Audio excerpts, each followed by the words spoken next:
La memoria. Extractos de los dichos y escritos de P. de Ouspensky acerca de la memoria, el recuerdo de uno mismo y el retorno. Prefacio. El propósito de este capítulo, la memoria, es el de reunir cosas dichas y escritas por Ouspensky acerca de la memoria, el recuerdo de uno mismo y el retorno. Los contenidos de la memoria no son definitivos, sino que son suplementarios a lo que Ouspensky escribió acerca de estos temas en Tertium Organum y en un nuevo modelo del universo. La memoria no puede ser entendida sin referencia a dichos libros y sin un conocimiento del sistema de estudio del cuarto camino de Ouspensky. Las primeras 4 secciones de este libro se encuentran impresas con ligeras variaciones de forma en la psicología de la posible evolución del hombre.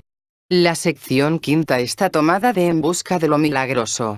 Las secciones sexta y séptima han sido reconstruidas partiendo de anotaciones de algunas de las reuniones de Ouspensky en Londres y en Nueva York. Estas 2 secciones no siempre utilizan las palabras exactas de Ouspensky porque unas anotaciones taquigráficas de preguntas y respuestas pueden ser bastante difusas, pero se ha tenido mucho cuidado para no alterar o embrollar en modo alguno el significado de las palabras de Ouspensky.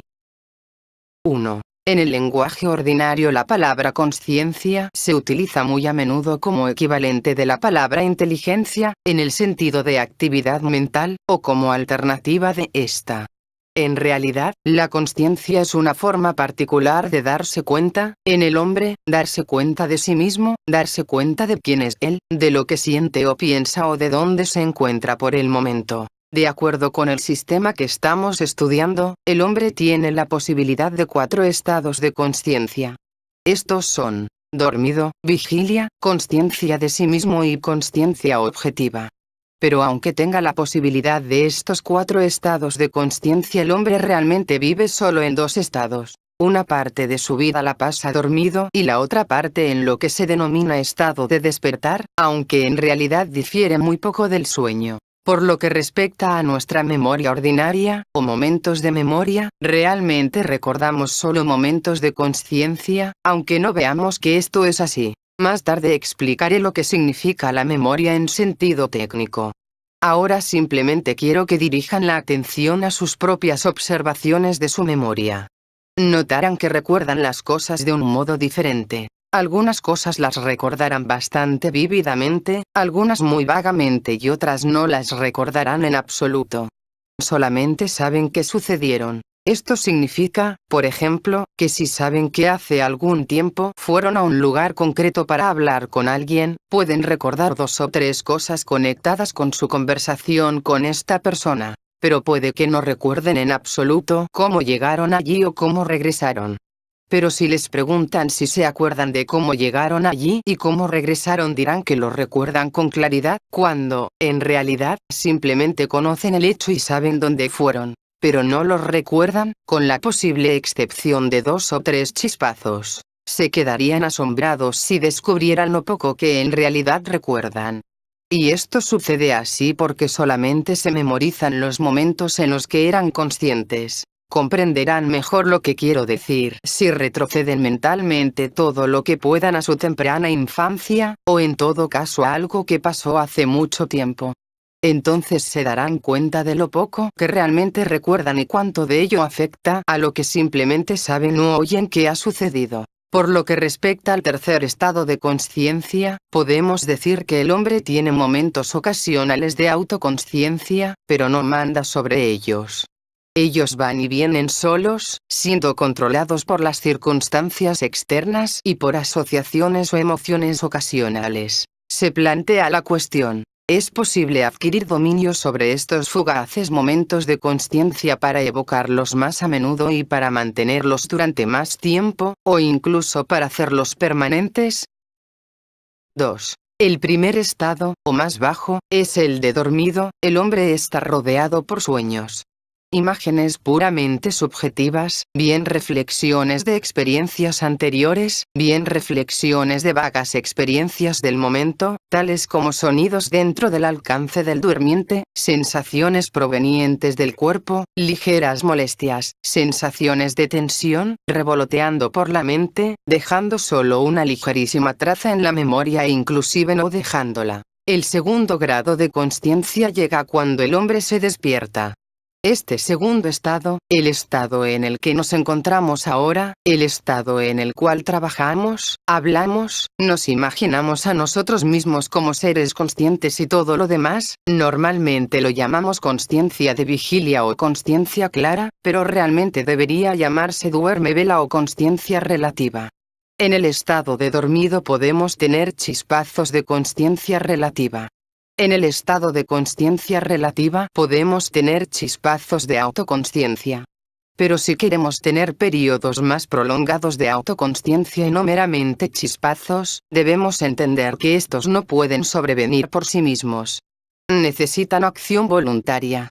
Esto significa que la frecuencia y duración de los momentos de autoconsciencia dependen del dominio que uno tenga sobre sí mismo.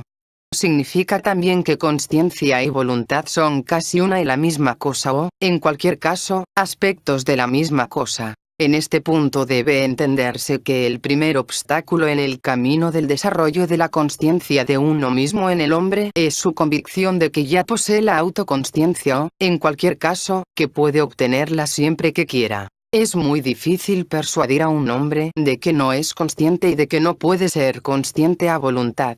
Es particularmente difícil porque aquí la naturaleza utiliza un divertido ardid. Si le preguntas a un hombre si es o no consciente, responderá que él es consciente y que es absurdo decir lo contrario, porque te oye y te entiende. Y no le sobrarán razones, aunque a su vez estará bastante equivocado. Este es un ardid de la naturaleza. Tendrá bastante razón, porque tu pregunta o puntualización le ha hecho vagamente consciente por un momento. Al instante, la consciencia habrá desaparecido, pero recordará lo que dijiste y lo que respondió, y se considerará a sí mismo ciertamente consciente. En realidad, la adquisición de la autoconsciencia significa trabajo largo y duro. ¿Cómo puede un hombre estar de acuerdo con este trabajo si piensa que ya posee la misma cosa que se le promete como el resultado de largo y duro trabajo? Naturalmente, un hombre no comenzará esta tarea y no la considerará necesaria hasta que se convenza de que ni posee autoconsciencia ni nada que se le parezca conectado con ella, es decir, unidad o individualidad, yo permanente y voluntad.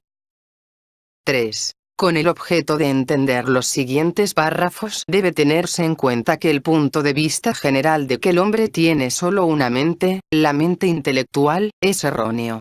En realidad, el sistema nervioso se divide de acuerdo con las funciones del cuerpo, y cada división tiene su propia mente.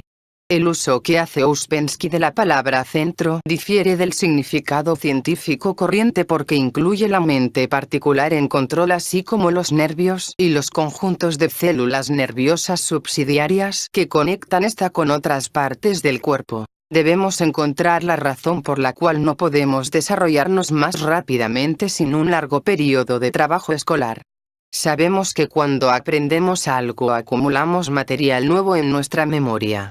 Pero, ¿qué es la memoria? ¿Y qué es material nuevo?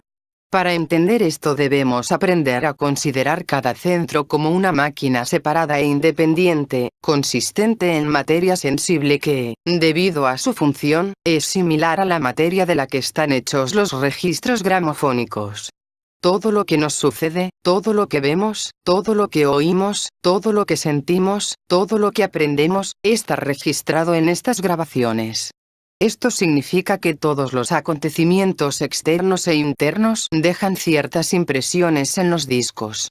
Impresiones es una palabra bastante buena porque realmente son impresiones o imprimaciones lo que queda. Una impresión puede ser profunda, o puede ser ligera, o puede ser simplemente una impresión efímera que desaparece rápidamente sin dejar rastro detrás de sí. Pero ya sea una impresión profunda o ligera sigue siendo una impresión. Y estas impresiones grabadas son todo lo que tenemos, todas nuestras posesiones. Todo lo que sabemos, todo lo que hemos aprendido, todo lo que hemos experimentado, todo está allí en nuestras grabaciones. Exactamente del mismo modo nuestros procesos mentales, cálculos y especulaciones consisten únicamente en comparar nuestras grabaciones unas con otras, oírlas una y otra vez, intentando comprenderlas a base de juntarlas, y así sucesivamente. No podemos pensar en nada nuevo, nada que no esté en nuestras grabaciones. No podemos decir ni hacer nada que no se corresponda con algo que no esté en las grabaciones. No podemos inventar un pensamiento nuevo, igual que no podemos inventar un nuevo animal, porque todas nuestras ideas de animales son creadas a partir de nuestra observación de los animales existentes. Las impresiones de nuestras grabaciones están conectadas mediante asociaciones.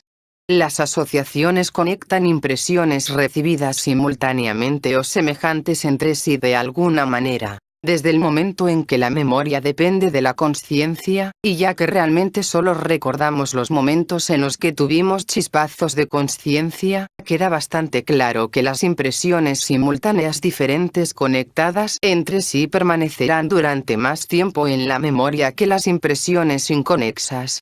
En el chispazo de autoconsciencia, o incluso cerca de este, todas las impresiones del momento se conectan y permanecen así en la memoria. Lo mismo se puede decir de las impresiones conectadas por su similitud interna. Si estamos más conscientes en el momento de recibir una impresión, conectamos esta impresión más claramente con impresiones anteriores similares, y así permanecen conectadas en la memoria. Por otra parte, si recibimos impresiones en un estado de sueño, simplemente no nos damos cuenta de ellas y su rastro desaparece antes de que puedan ser apreciadas o asociadas. En una de sus reuniones se le preguntó a Ouspensky si todas las impresiones de nuestras grabaciones se forman en esta vida o si nacemos con algunas. Él contestó: las impresiones del centro instintivo nacen con nosotros. Están ya allí, y también hay unas pocas cosas en el centro emocional. El resto se produce en esta vida. En los centros del movimiento e intelectual todo ha de ser aprendido. 4. Para comprender más claramente lo que voy a decir deben intentar recordar que nosotros no tenemos control sobre nuestra consciencia. Cuando digo que podemos volvernos más conscientes, o que un hombre puede ser llamado a la consciencia por un momento simplemente con preguntarle si es consciente o no, he usado las palabras consciente y consciencia en sentido relativo. Hay muchos grados de consciencia, y cada nivel más alto significa más consciente en relación con un nivel más bajo. Pero aunque no tengamos control sobre la consciencia misma, tenemos un cierto control sobre nuestro pensamiento acerca de la consciencia, y podemos construir nuestro pensamiento de forma tal que produzcamos consciencia.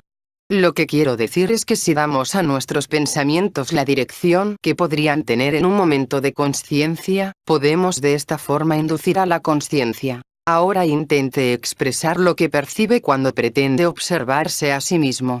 Debe notar 3 cosas. Primero, que no se recuerda a sí mismo, es decir, no es consciente de sí mismo al tiempo que intenta observarse. Segundo, esa observación se hace difícil por la incesante corriente de pensamientos, imágenes, ecos de conversaciones, fragmentos de emociones que flotan por su mente y que muy a menudo distraen su atención de la observación. Y en tercer lugar, que tan pronto como comienza la autoobservación algo en usted comienza a imaginar, y la autoobservación, si es que realmente se había puesto a intentarlo, se convierte en una lucha constante con la imaginación. Y este es el punto clave en el trabajo sobre uno mismo. Si se da cuenta de que todas las dificultades en el trabajo dependen del hecho de que no puede recordarse a sí mismo, ya sabe lo que debe hacer. Debe intentar recordarse a sí mismo. Con el objeto de lograrlo, debe luchar con los pensamientos mecánicos y debe luchar contra la imaginación. Si se hace esto concienzudamente y con persistencia, se verán los resultados en un tiempo comparativamente corto. Pero no debe pensarse que es fácil o que se puede dominar esta práctica inmediatamente. El recordarse a uno mismo, como es denominado, es difícil de aprender a practicar. No se debe estar a la expectativa de los resultados, porque de otro modo uno se encontrará perdido pensando en sus propios esfuerzos. Debe estar basado en la consciencia del hecho de que no nos recordamos a nosotros mismos y de que, al mismo tiempo, podemos recordarnos a nosotros mismos si ponemos el suficiente empeño en la dirección correcta. No podemos volvernos conscientes a voluntad, en el momento en que lo deseemos, porque no tenemos mandato sobre los estados de conciencia. Pero podemos recordarnos a nosotros mismos durante un corto tiempo a voluntad, porque tenemos un cierto mandato sobre nuestros pensamientos. Y si comenzamos a recordarnos a nosotros mismos por la construcción especial de nuestros pensamientos, es decir, por la consciencia de que no nos recordamos a nosotros mismos, de que nadie se recuerda a sí mismo, y tomando consciencia de lo que esto significa, esta realización nos llevará a la consciencia. Debe comprender que hemos encontrado el punto débil en el muro de nuestra mecanicidad, este es el conocimiento de que no nos recordamos a nosotros mismos y la realización de que podemos intentar recordarnos a nosotros mismos. Con el entendimiento de la necesidad de un cambio real en nosotros mismos, la posibilidad de trabajar comienza. Más tarde aprenderán que la práctica de recordarse a uno mismo, conectada con la autoobservación y con la lucha contra la imaginación, no tiene solo un significado psicológico, sino que también cambia la parte más sutil de nuestro metabolismo y produce en nuestro cuerpo efectos químicos, quizá mejor sería decir alquímicos, definidos. Así que de la psicología llegamos a la alquimia, a la idea de la transformación de elementos toscos en otros más finos. 5. El autorrecuerdo y su efecto en la memoria son descritos de un modo más personal que en la sección anterior en fragmentos de una enseñanza desconocida, del cual se extraen los párrafos siguientes. Todo lo que mis intentos en autorrecuerdo me han mostrado me convenció muy pronto de que me estaba enfrentando con un problema enteramente desconocido con el cual no se habían encontrado, hasta entonces, ni la ciencia ni la filosofía. Observe que el problema consistía en dirigir la atención hacia uno mismo sin debilitar u obliterar la atención dirigida hacia algo más. Por otra parte, este algo más podría estar tanto dentro como fuera de mí. Los primerísimos intentos me mostraron que esto era posible. Al mismo tiempo, vi claramente dos cosas. En primer lugar, que el autorrecuerdo resultante por este método no tenía nada en común con el sentimiento de uno mismo, o autoanálisis.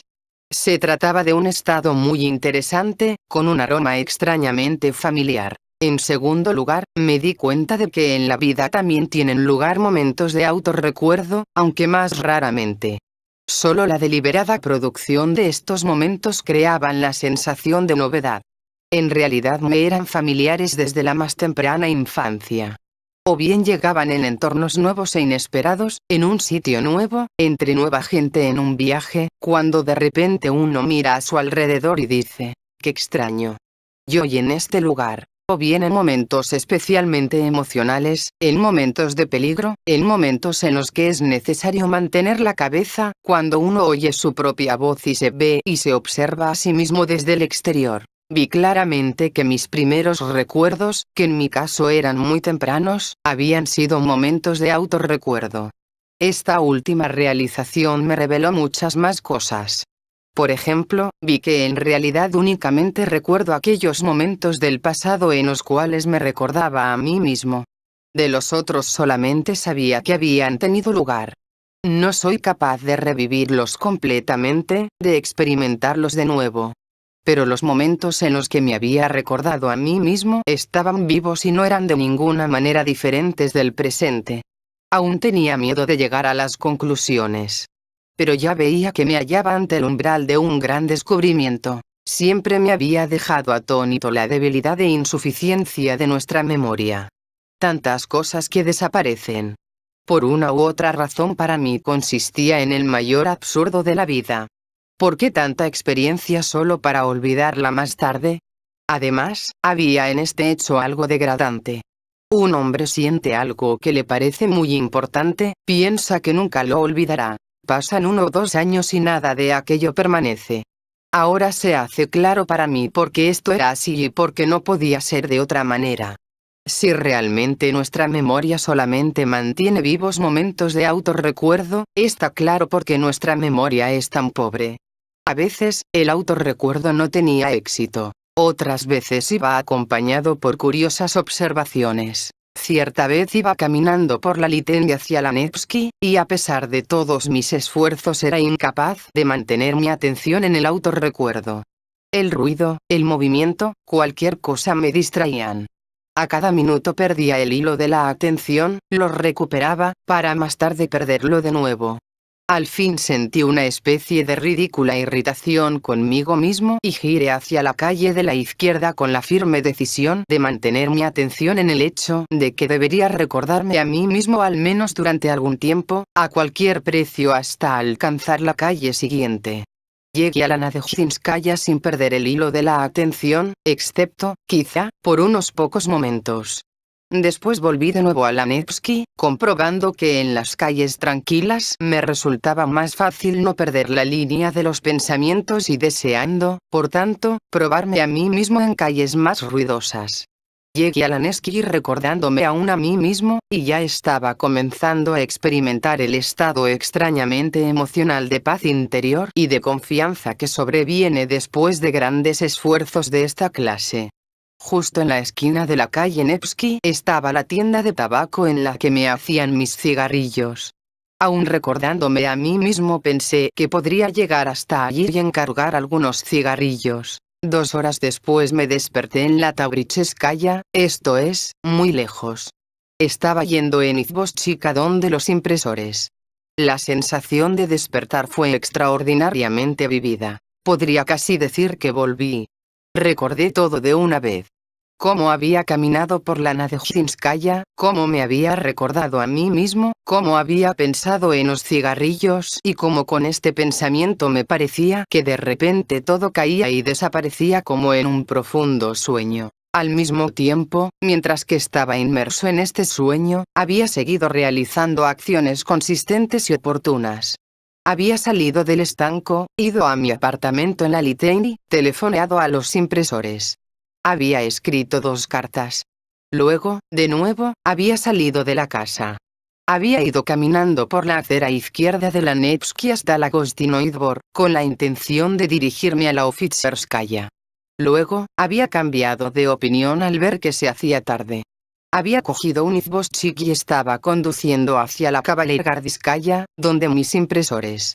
Y en el camino, mientras que estaba atravesando la Tauricheskaya, empecé a sentir una extraña desazón, como si estuviera olvidándome de algo. Y de repente me acordé de que estaba olvidando recordarme a mí mismo.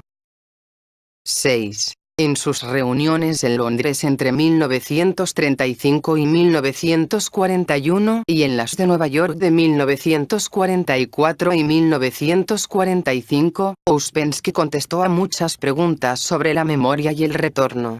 La presente sección consiste en una reconstrucción de algunas de sus respuestas a preguntas que le fueron propuestas en las reuniones londinenses.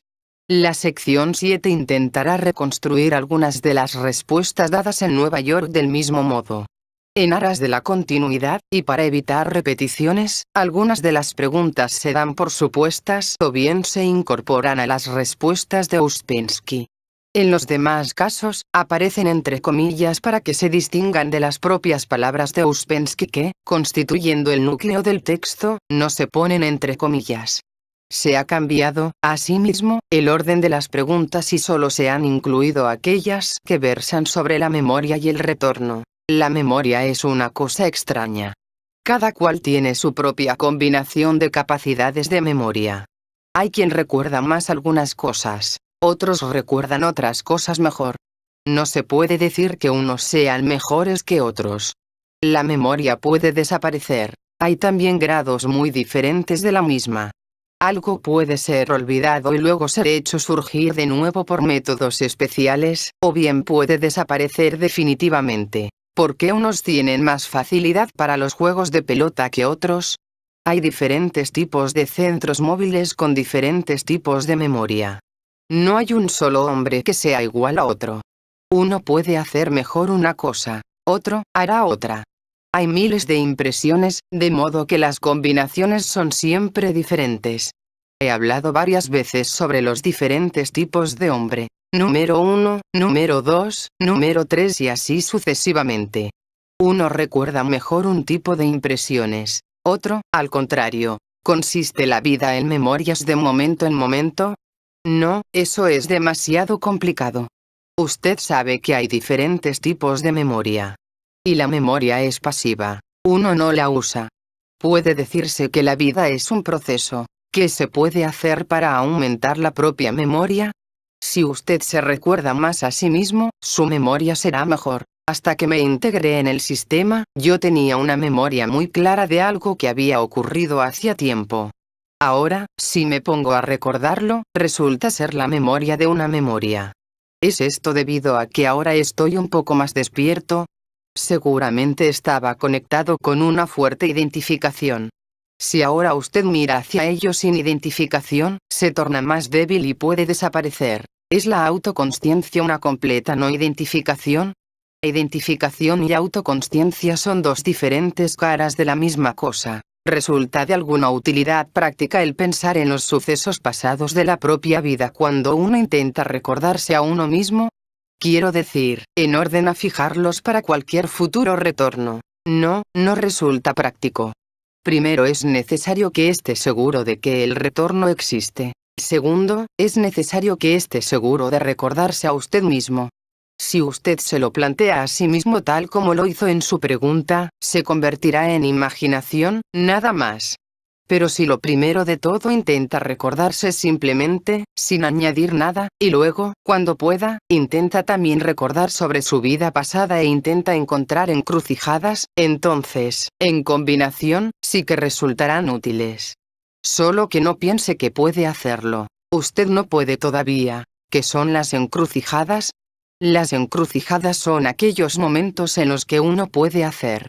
Se presenta una ocasión en la que uno puede ayudar o no en este trabajo. Si la oportunidad viene y se deja pasar, la próxima puede tardar un año, o incluso más. Hay periodos en condiciones ordinarias en las que nada sucede, y luego se presentan las encrucijadas. Toda la vida se compone de calles y encrucijadas. El retorno puede ser útil si uno empieza a recordar y si empieza a cambiar y a no seguir el mismo círculo cada vez, sino que empieza a hacer lo que quiere y lo que piensa que es mejor. Pero si una persona no sabe nada sobre el retorno, o incluso si sabe pero no hace nada, entonces nada se saca en limpio de ello.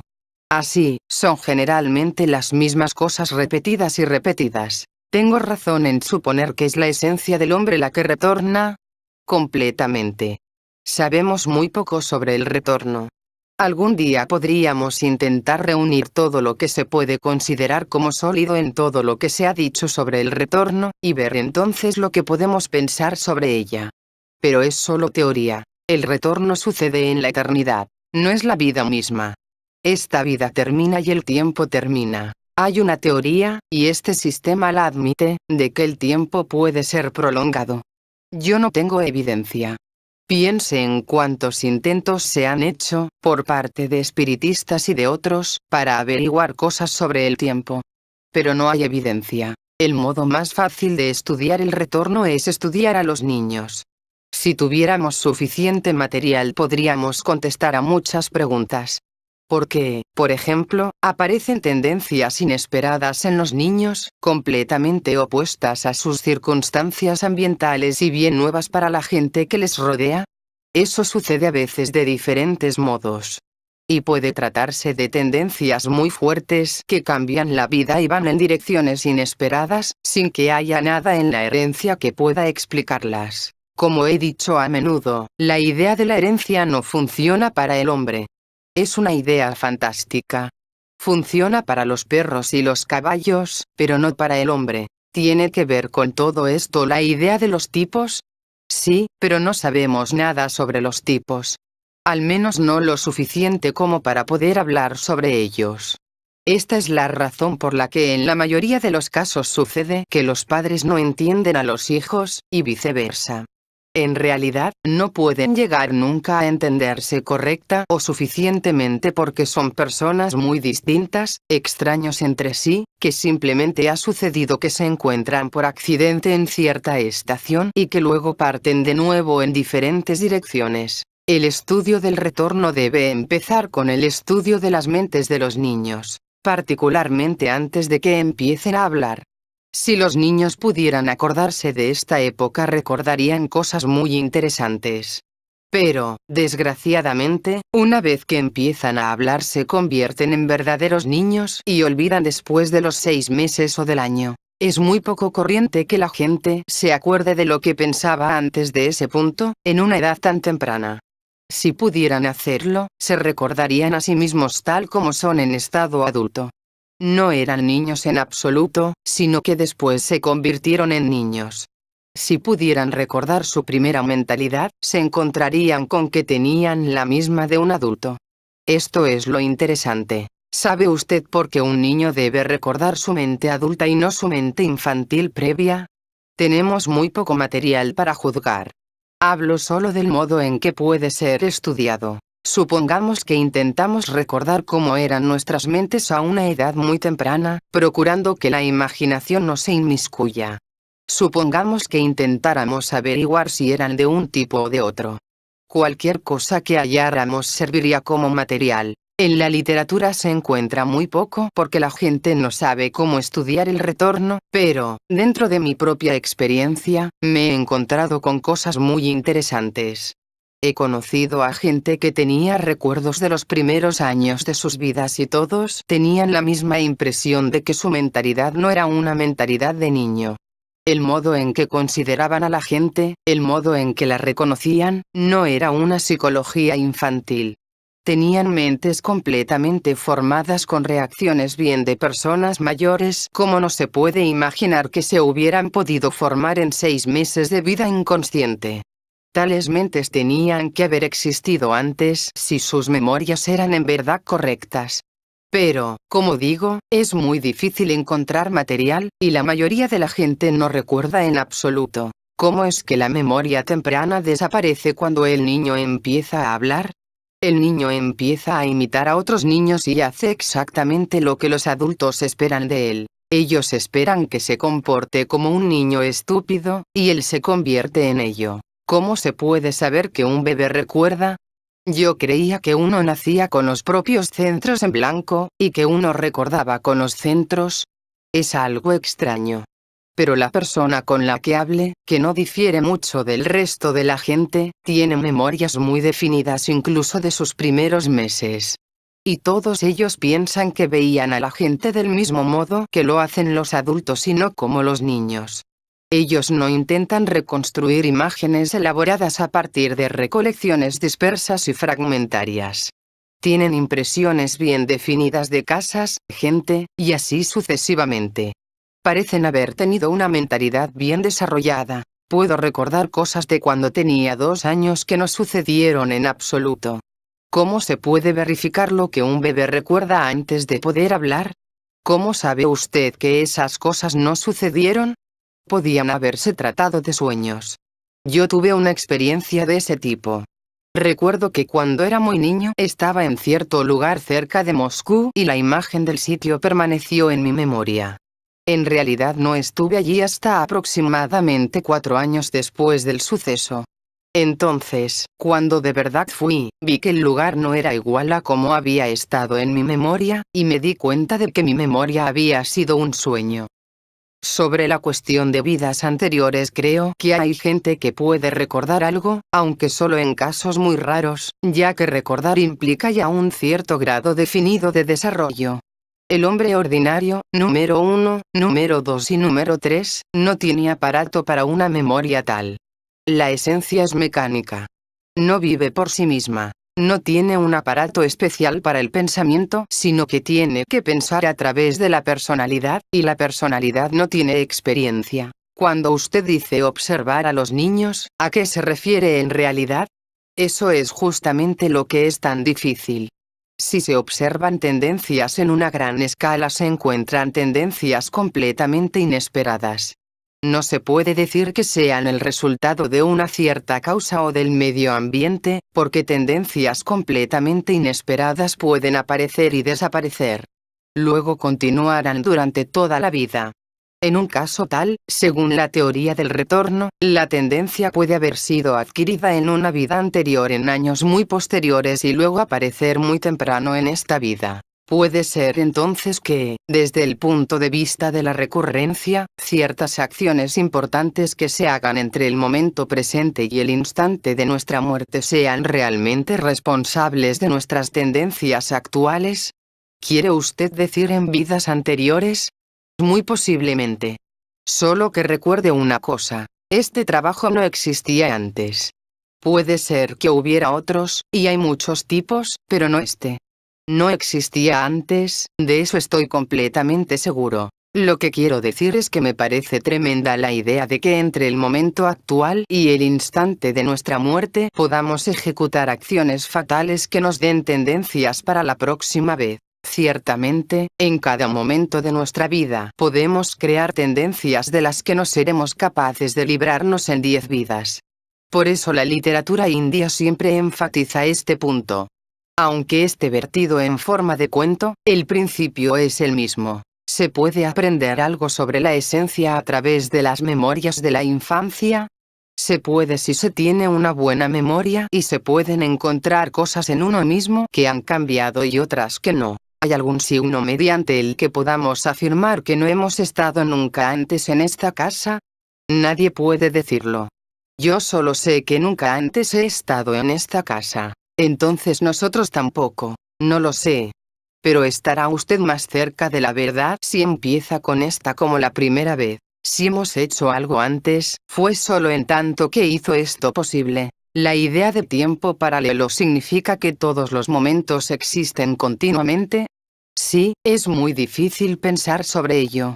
Ciertamente significa eternidad del momento, pero nuestras mentes no pueden pensar de ese modo. Nuestra mente es una máquina muy limitada. Debemos pensar del modo más fácil y ser indulgentes con ello.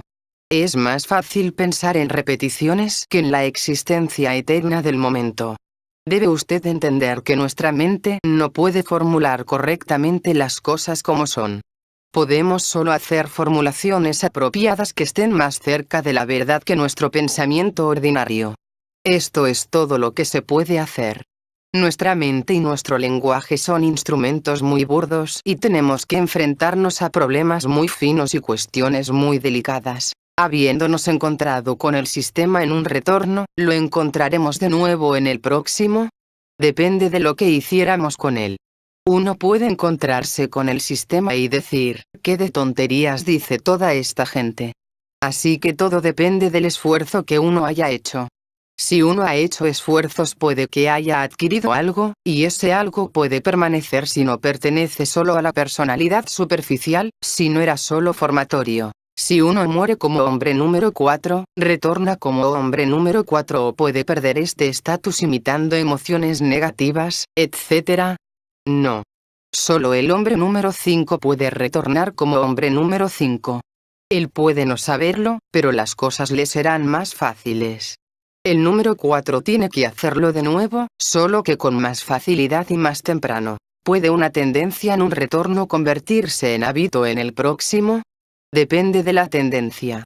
Si es mecánica, se convertirá en un hábito. Pero si es consciente, no puede convertirse en un hábito porque son dos cosas distintas. Todas las tendencias adquiridas se repiten.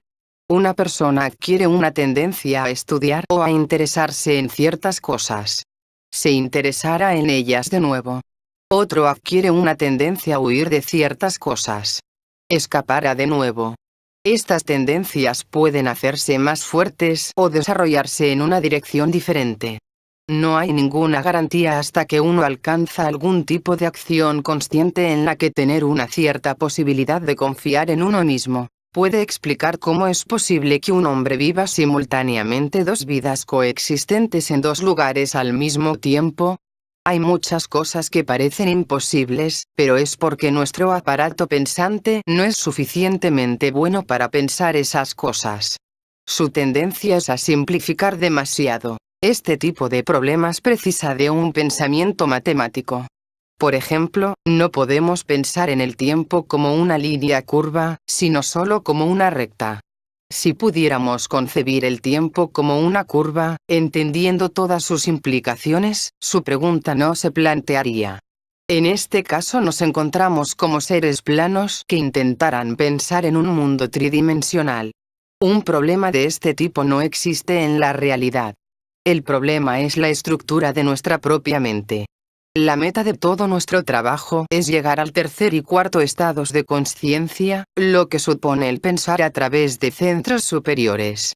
Si fuéramos capaces de ello, entonces problemas sobre la vida futura, absurdos tales como esta cuestión temporal y otros similares, no se presentarían. Tal como están las cosas, solo podemos construir teorías. Sabemos más o menos cómo aproximarnos a esos problemas, pero no podemos saber nada definido. ¿Puede un hombre ser número 5 en una vida y número 3 en otra simultáneamente? Realmente no lo sé. Uno no puede convertirse en número 5 de golpe. Hay que aproximarse lentamente. Y si un hombre se desarrolla como número 5 fuera de una escuela, entonces se trata de un proceso muy lento, de modo que no creo que la diferencia pueda ser tan grande de una vida a otra. Solo puedo decir una cosa sobre esto. Yo creo que si uno sabe plena y conscientemente sobre el retorno, y puede hablar sobre este y aceptarlo, entonces no puede olvidarlo totalmente la próxima vez. De modo que si usted lo acepta y lo conoce en una vida, hay una gran probabilidad de recordar mucho la próxima vez. No tenemos experiencia, pero usted habrá notado cómo la gente, en la literatura, en la historia y en la filosofía, vuelve una y otra vez a esta idea del retorno. De hecho, no llegan a olvidarla nunca del todo. Lo que pasa es que es muy difícil encajarla en un mundo tridimensional. Se necesita un mundo pentadimensional y la cuestión de recordar se refiere ya realmente a 6 dimensiones. En la quinta dimensión el hombre retorna una y otra vez sin saberlo.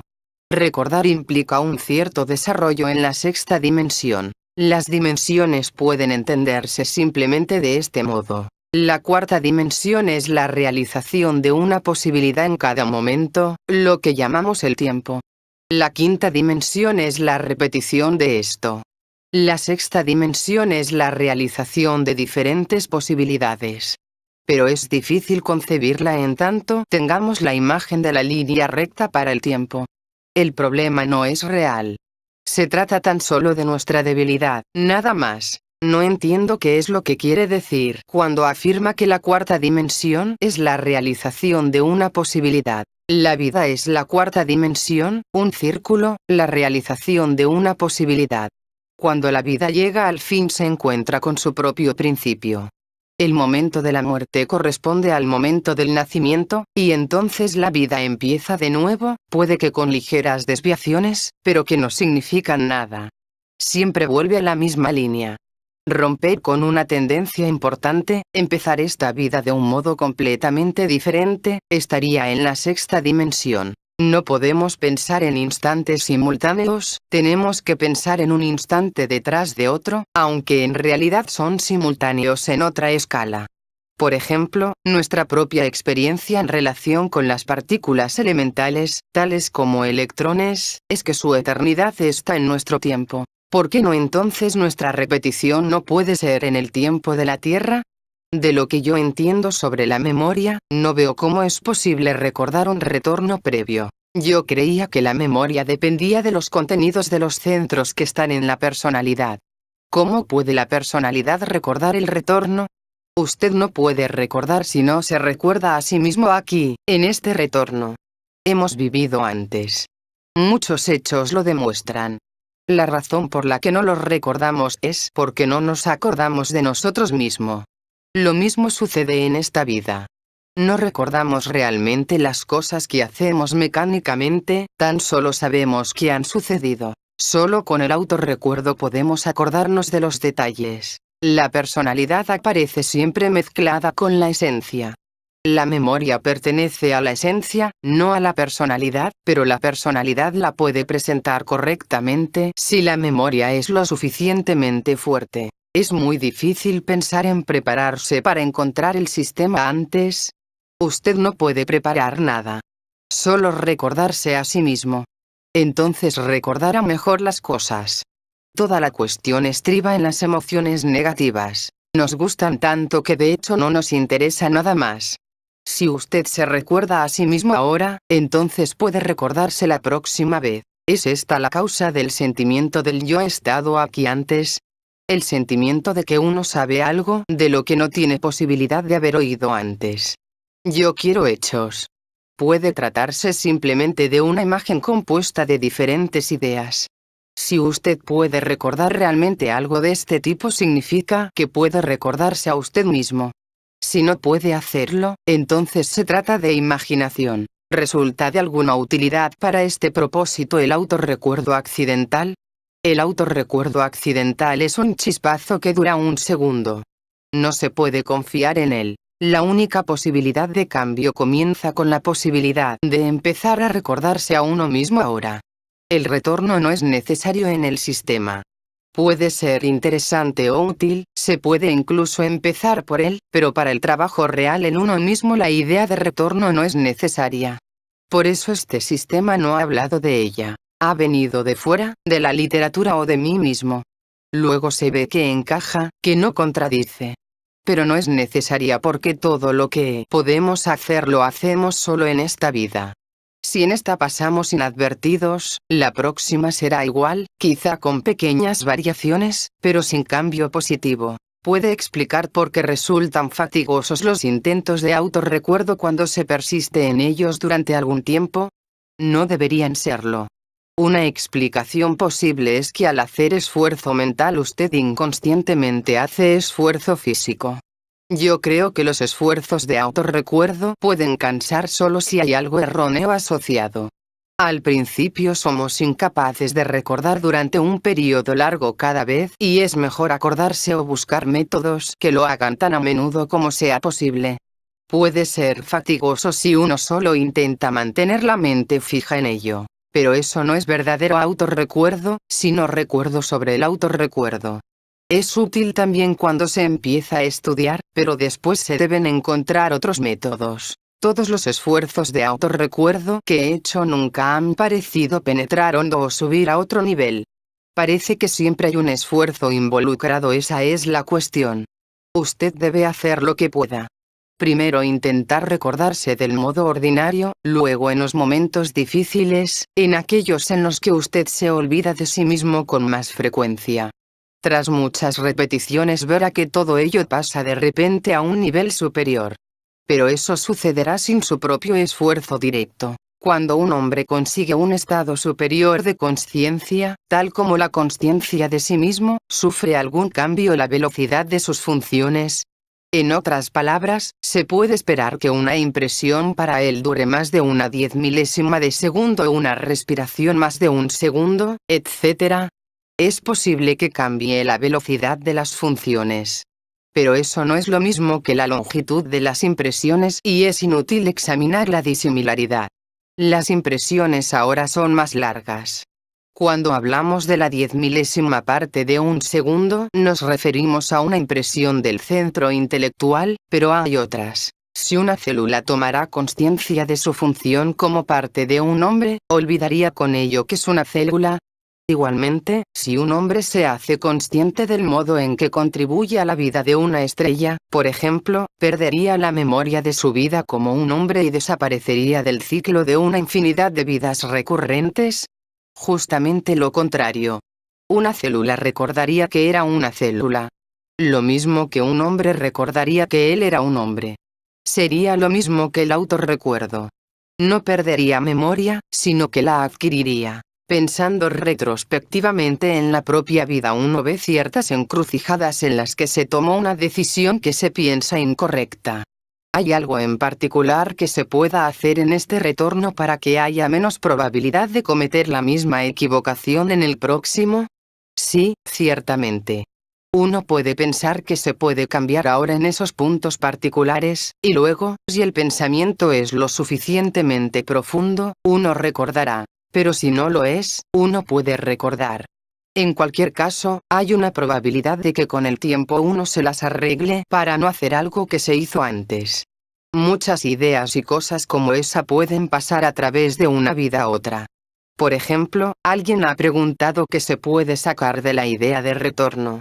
Si uno se hizo intelectualmente consciente de esa idea, y si la idea se hizo parte de la esencia, es decir, parte de la propia actitud general ante la vida, entonces uno no puede olvidarla, y será una ventaja saber de ella pronto en la próxima vida. Existen posibilidades muy definidas para un hombre en un momento dado. La gente cree que hay muchas posibilidades. Esa es siempre la impresión que da, pero en realidad solo hay una posibilidad, o a veces dos. El hombre solo puede cambiar en el sentido de la sexta dimensión. Las cosas suceden de un cierto modo y en cada momento se realiza una posibilidad de muchas supuestas. Eso es lo que constituye la línea de la cuarta dimensión. Pero el cambio consciente, para un propósito definido, que es la idea del trabajo, la idea del desarrollo, cuando se entra en serio en este sistema, supone ya empezar en la sexta dimensión. Dice usted que puede haber dos posibilidades en un momento dado. ¿Quiere usted decir una mecánica y otra no? No, puede haber varias posibilidades mecánicas porque son posibles pequeñas desviaciones, pero siempre se vuelve a la línea. 7. ¿Cuáles son algunas de las formas que asume el primer esfuerzo consciente? El ser consciente de uno mismo. El apercibimiento de que yo estoy aquí. Pero sin palabras, sentimiento. La toma de conciencia de quién soy y dónde estoy. Yo aconsejo pensar principalmente sobre la conciencia. ¿Cómo aproximarse? ¿Cómo empezar a entender lo que es la conciencia? Podemos encontrar ejemplos de consciencia en nuestras propias vidas pasadas. Un momento de consciencia produce una memoria muy fuerte, así que si podemos encontrar en el pasado momentos de una memoria clara y muy vivida, podemos saber que eso es el resultado de ser consciente. Con un chispazo de consciencia se tienen memorias muy claras, lugar, hora del día, día de la semana, y así sucesivamente.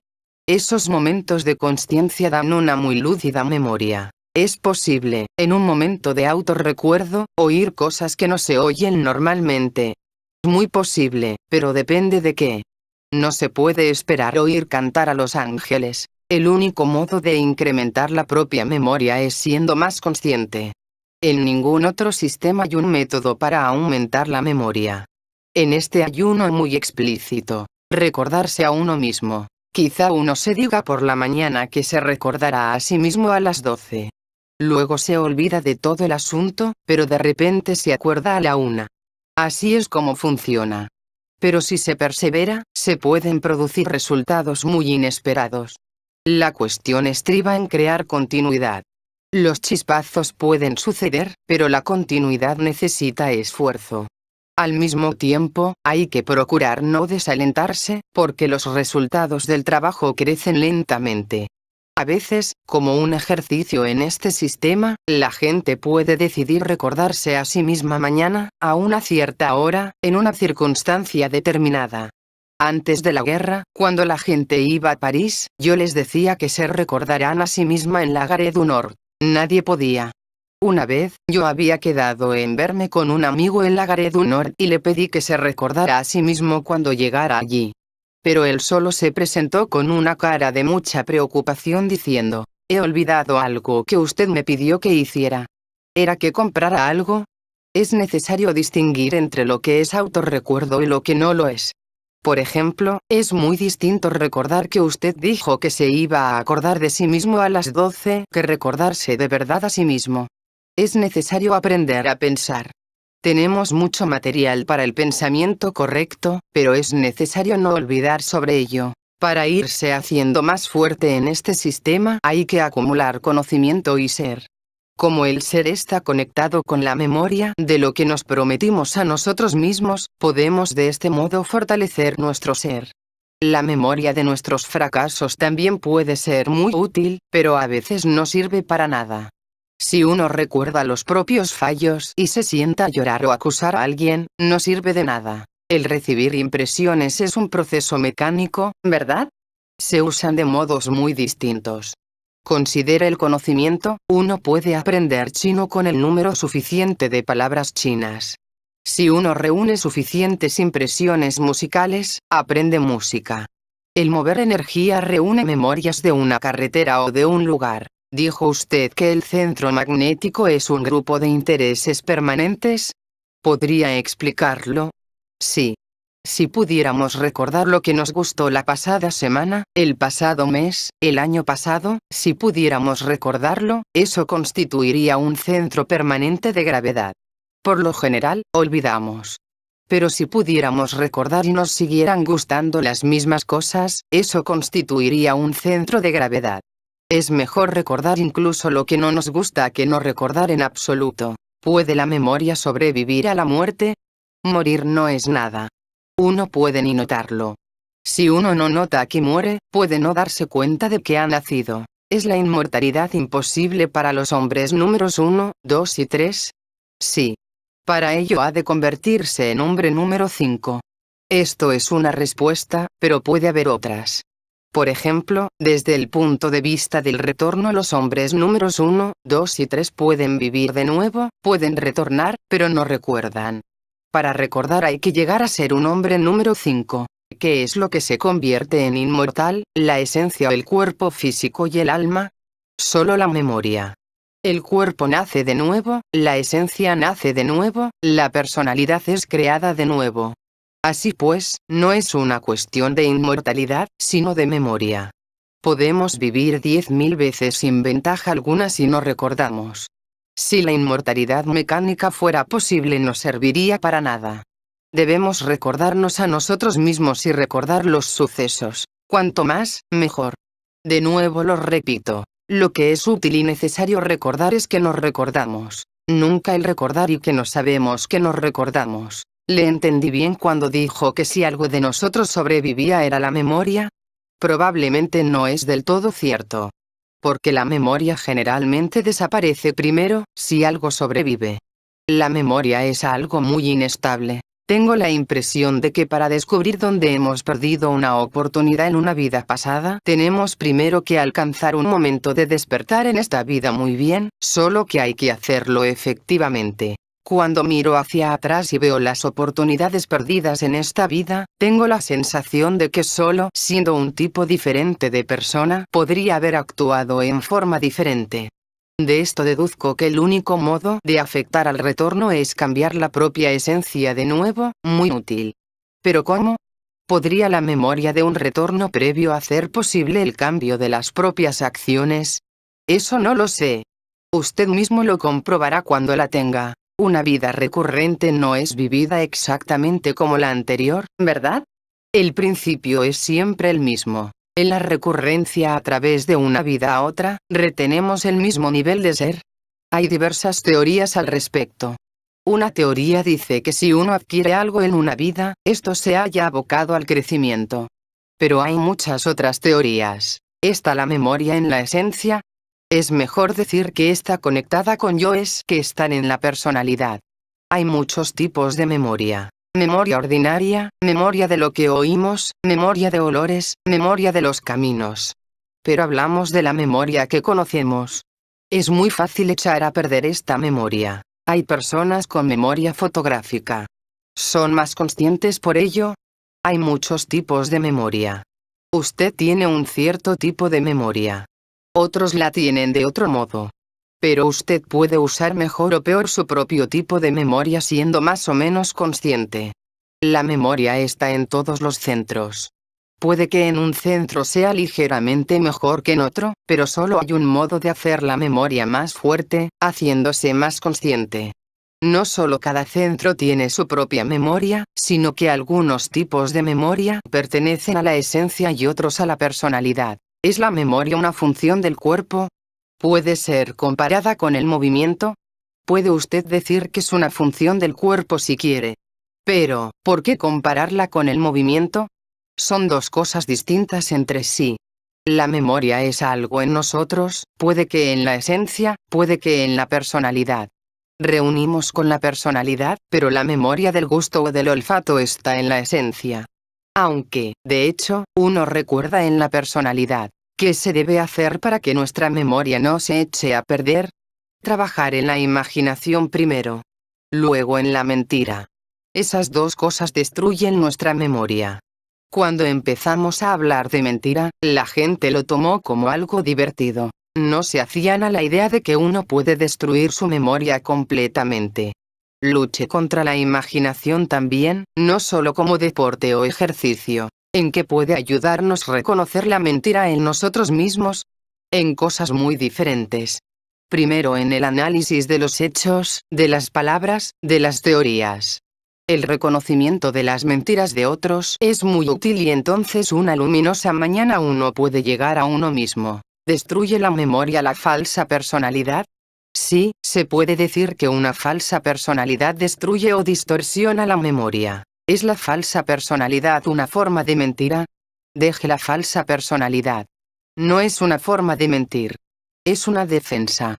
Evitando ciertos resultados desagradables por medio de una falsa personalidad, uno puede sentirse uno mismo en cierta forma. ¿Puede el arruinamiento de la memoria resultar en cambios fisiológicos? Oh, sí. Puede acarrear la completa locura. Los psicólogos de antaño sabían sobre eso. Ellos hablaron de los histéricos y casos semejantes. Pero de lo que no se percataron es que con nuestro simple juego psicológico ordinario podemos arruinar la memoria. Mintiendo sobre las ideas, imaginando sobre las ideas, y así sucesivamente. ¿Qué efecto tendría sobre el retorno el trabajo duro en tratar de parar los pensamientos? ¿Correcto o equivocado? Detrás de él hay recompensa. ¿Cuál es el camino hacia el desarrollo de la memoria en el retorno? Esto es muy interesante y muy importante. Es necesario desarrollar la memoria, como también es posible destruirla. Según la teoría del retorno, el autorrecuerdo es el único modo de desarrollar la memoria. Si uno se recuerda a sí mismo en esta vida, se recordará también en la próxima. ¿Es posible tener sentimientos emocionales en la idea de retorno? Sí, es posible, particularmente si uno tiene aunque sea un pequeño recuerdo. No quiero decir siempre, pero incluso una ligera memoria puede dar un interesante entendimiento emocional. Si uno tiene un fuerte sentimiento de que una cosa ha sucedido antes, ¿cómo puede usarlo para desarrollar la memoria? Bueno, puede tener lugar de formas muy distintas. Solo después de una investigación muy larga y muy seria puede llegarse a la conclusión de que se trata de hechos. Me pregunto si, caso de poder haber hecho algo en este trabajo antes de morir, también podría suceder que nos sirviera en nuestro próximo retorno si lo que sucede antes puede determinar a lo que sucede después de muy diversos modos. Esto no es retorno. La cuestión es cómo puede uno prepararse para el retorno. Suponga que en una cierta vida usted quiere hacer algo y se encuentra con que no puede hacerlo. Esto necesita de ayuda. Si usted no puede conseguir físicamente esta ayuda, empieza entonces a pensar sobre ello y descubre que tiene que prepararse para esta ayuda durante la vida anterior. Esta vida es demasiado tarde. La próxima vida es demasiado tarde. La única posibilidad está en la vida anterior. Piense sobre ello. Quizá usted perdió alguna oportunidad. Si alguien descubre que no puede hacer nada, se pone a pensar en una vez anterior en la que quizá él podría haberlo hecho, o quizá no pudo.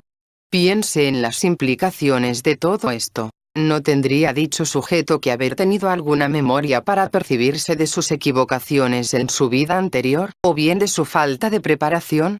Puede que no haya habido equivocaciones, sino solo falta de preparación. Correcto. Uno necesita preparación. Uno dice que no está preparado. Quizá uno podría haberse preparado antes. ¿Se puede hacer algo al respecto? Es difícil, lo sé.